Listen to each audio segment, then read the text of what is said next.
नमस्कार दोस्तों। आज आपके सामने eastern body western mind Anodea Judith द्वारा पुस्तक लिखित के पिछले अध्याय की अगली कड़ी लेकर उपस्थित हूँ। आइए दोस्तों, इसे बड़े ध्यान से सुनते हैं। अध्याय तीसरा तीसरा चक्र, उपचार की अधिकता।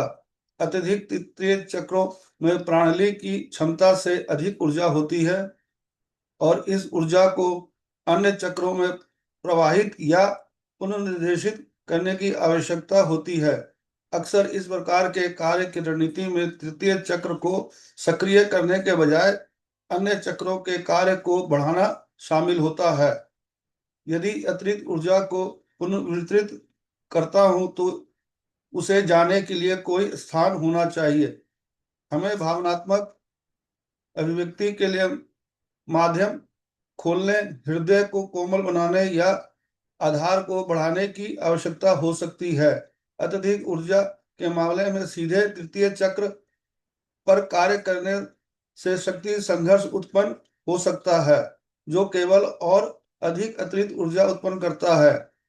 इसके बजाय अत्यधिक तृतीय चक्रों को विश्राम करने, स्थिर बैठने और नियंत्रण छोड़ने की आवश्यकता होती है। निर्देशित ध्यान, जो व्यक्ति को गहन विश्राम की अवस्था में ले जाता है, शुरुआत के लिए एक उत्कृष्ट स्थान है। यह शांत, मुक्ति और शरीर और मन के साथ गहन संपर्क बनाने का समय है। योग का अभ्यास विश्राम और लचीलेपन को बढ़ावा देता है, तनाव को बांधने वाले अवरोधों को धीरे धीरे दूर करता है।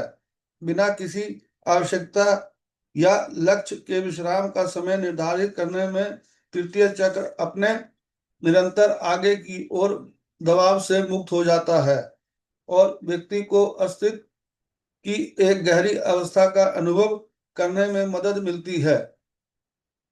कुछ ना करने के लिए समय निकालना अत्यधिक तृतीय चक्र वाले लोगों के लिए सहन करना बहुत कठिन हो सकता है और वे इसे केवल इस विचार के साथ स्वीकार कर सकते हैं कि वे वास्तव में अपने स्वास्थ्य को बढ़ावा देने के लिए कुछ कर रहे हैं।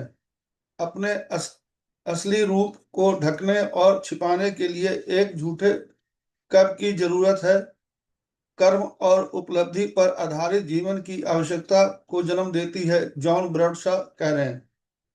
तृतीय चक्र उपचार के लिए अन्य सामान्य रणनीतियां। सुरक्षित रहना छोड़ दें। जब मेरे ग्राहक या समूह के सदस्य अपने तृतीय चक्र को विकसित करना चाहते हैं तो मैं सबसे पहले यही कहता हूं कि वे सुरक्षा के मोह को त्याग दें। इसमें पहले से ही सब कुछ सुनिश्चित करने की चाहत छोड़ना और यह स्वीकार करना शामिल है कि आलोचना, चुनौती, गलतफहमी, अस्वीकृति या असफलता की संभावना हो सकती है। हालांकि सुरक्षा अस्तित्व के मुद्दों और भावनाओं के विकास के लिए महत्वपूर्ण हो सकती है, लेकिन अगर हम जो कुछ भी करते हैं इसमें पहले से ही किसी भी वास्तविक जोखिम को शामिल नहीं किया गया है तो यह हमारी शक्ति के लिए कोई चुनौती नहीं है। हमें इस सच्चाई को स्वीकार करना होगा कि दुनिया बेकार है। अगर हम खुद को केवल उन्हीं चीजों में सीमित रखते हैं तो अनुमानित रूप से आरामदायक है, तो शायद हम सुबह बिस्तर से ही ना उठें। सुरक्षा और गोपनीयता से चिपके रहने में हमें बच्चों जैसे ही बने रहते हैं। शक्तिहीन और चाहत करना और अपने स्वयं की सक्रियता के माध्यम से अपने भविष्य को आकार देना है।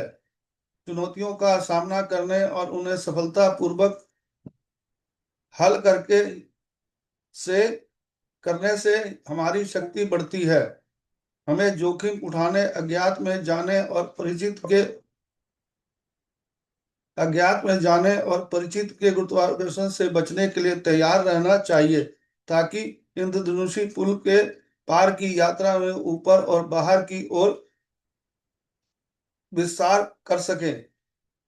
क्रोध के साथ काम करें।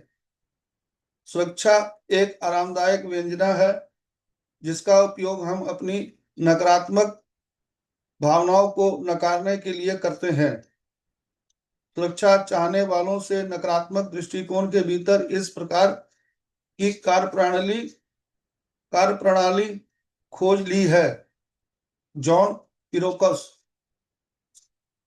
जबकि भावनाएं आमतौर पर दूसरे चक्र से संबंधित होती है, क्रोध विशेष रूप से तीसरे चक्र से संबंधित है, क्योंकि यह दृढ़ उग्र ऊर्जा को व्यक्त करता है। अवरुद्ध क्रोध अत्यधिक और अपर्याप्त दोनों ही स्थितियों का निर्माण कर सकता है, लेकिन इसके अत्यधिक होने की संभावना अधिक होती है। अपर्याप्त संरचनाओं वाले लोग अपनी ऊर्जा के बारे में नहीं जानते होंगे, क्योंकि उनके पास इसे व्यक्त करने के लिए पर्याप्त ऊर्जा नहीं होती है।